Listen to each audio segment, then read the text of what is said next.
Iran వాళ్ళు ఒక hospital మీద దాడి చేశారు. ఇరాన్ దేశం ఒక హాస్పిటల్ మీద దాడి చేసింది. ఆ దాడికి ముందు కొద్ది సమయాల ముందు అక్కడున్న హాస్పిటల్లో ఉన్న ప్రజలందరినీ లేదా పేషెంట్లందరినీ బంకర్స్ లో పెట్టారు సేఫ్టీగా. వాళ్ళు అటాక్ చేస్తారని వీళ్ళకి ఎలా తెలిసిందో టెక్నాలజీని బట్టి కొద్ది నిమిషాల ముందే వాళ్ళందరినీ ఏం చేశారంటే షిఫ్ట్ చేయడం కష్టం కాబట్టి ఎక్కడికక్కడ వాళ్ళకి కొన్ని బంకర్లు ఉన్నాయి. బాంబులు వేసినా, బిల్డింగ్ పడిపోయినా, కూలిపోయినా కూడా లేం కాదు. అలాంటి బంకర్స్ ఉంటాయి, సేఫ్టీ బంకర్స్. ఆ హాస్పిటల్లో ఉన్న పేషెంట్స్ అందరినీ ఆ బంకర్స్ లో పెట్టేశారు. ఇరాన్ వెంటనే దాడి చేసింది. ఒక్కళ్ళు కూడా చచ్చిపోవాలి, ప్రాణ నష్టం ఒక్కడు కూడా జరగాలి.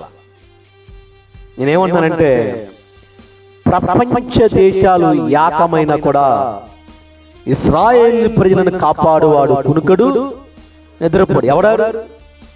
దేవుడు. 120